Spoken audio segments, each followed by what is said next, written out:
What's up, everyone? This week we're talking about faith and works. We're in James 2:14 through 26. Again, the topic here is faith and works. And the opening of this text, it starts with a question. It says, "What good is it, my brothers and sisters, if someone claims to have faith but does not have works? Can such faith save him?" And so he starts by opening up this topic and then asking us a question. Can a faith that does not result in works, that doesn't change or transform the person in any way, right? Can that faith save them? Can just a faith and understanding of who God is without obedience or relationship with God, can that kind of faith save a person, right? And in the end of this text, in the end of chapter 2 and 26, we have the answer. "For just as the body without the spirit is dead, so also faith without works is dead." Right? And so he's saying the answer, man, no, this kind of faith cannot save someone. If you truly have faith, if God has done something in you, he will do something through you. Right? And I think that's key. If he has done something in you, he will do something through you. It's not possible for you to have a relationship with God and have him not working and moving in and through you. Right? And even in the context here in James, we're not just starting James and saying, faith and works, you got to have works. Right? We're starting here, if you look back in 18, that it says that, in 1:18, it says that by God's own choice, by his own choice, he gave us birth by the word of truth so that we would be a kind of first fruits of all of his creatures. Right? So it's saying that God started this. God did something in us. And because of that, we're able to work through this text where he's telling us, not to have favoritism, telling us to live out this faith. And here's saying that, okay, now I've told you about this stuff. I told you about how to have a relationship with God. I told you about how to respond to God. Now, let's address, is this live faith if you don't respond and do anything? Right? And then he says no. And then he gives us three examples really. He gives us one example of dead faith. In 2:15 through 19, he talks about someone who sees the needs of their brother or sister, and so these even other people within the church, and they don't do anything about it. And they might even say, "Oh, I'll pray for you. I hope that you're well fed and stuff." And they have the means in order to help them, in order to serve them, but they ignore them and they don't, right? And so they're going on the end here. He says, "Man, you believe that God is one? Good. Even the demons believe." So he's saying faith without works is a demonic dead faith. Even the demons know that there is one God. They know who the true God is. They know who he is. They acknowledge the fact that he exists, but they don't worship him. They're not in a relationship with him. So it's not enough to say, yes, Jesus is the Son of God. Yes, Yahweh, he's the one true God.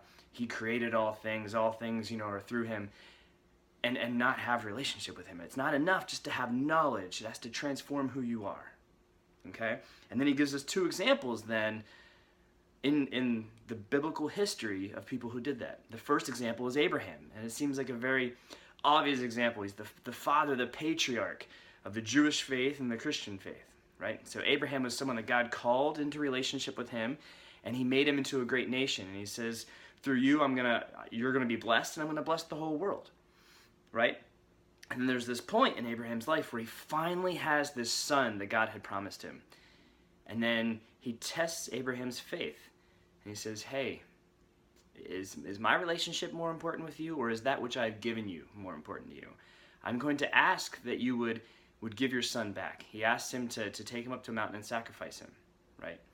And so Abraham obeys. He doesn't allow his circumstances to affect his faith in God, right? And it says later, even in Hebrews, that Abraham believed that God would resurrect his son. He didn't believe that God would really have him murder his son and take him away and then not fulfill his promises and making him a great nation when this is his only son. So he obeyed because he believed in God's promises. He believed that God was faithful, right? Regardless of the circumstances of his life. And then the second example here in the text was Rahab. And this is an amazing example of faith, one that I want to continue to spend more time on, this whole story of Rahab. So Rahab lived in Jericho, right? So God's people, the Israelites, the Hebrews at the time, they were living in Egypt, and God had freed them from their slavery in Egypt. You might have heard of the story of Moses, right? Coming, and there's the 10 plagues, and he rescues them miraculously.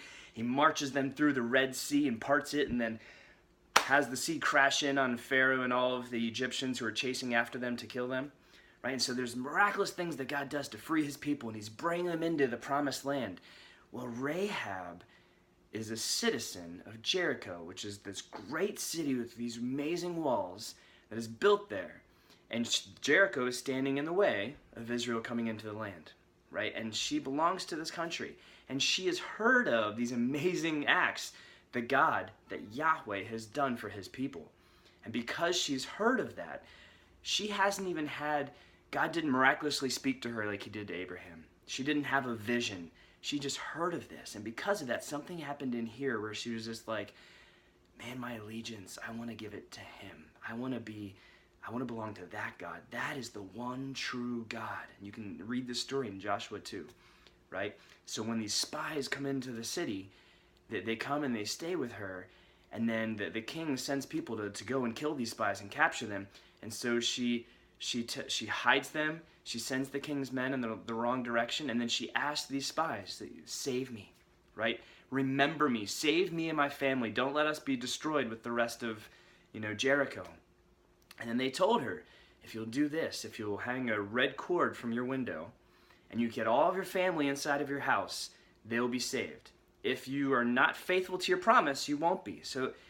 But if you're faithful, we will be faithful to you, and our God will spare you, right? And it's amazing, because then what happens is Israel ends up coming. They march around the city for 7 days, 7 times. God miraculously brings down the walls of Jericho and decimates this city. They have victory without even actually doing combat. But Rahab and her family were blessed. They were saved. It's amazing. I was just sitting and reading this, thinking about them sitting in the house as all of this is coming down, right? The whole city, it seems like their whole world is coming down around them.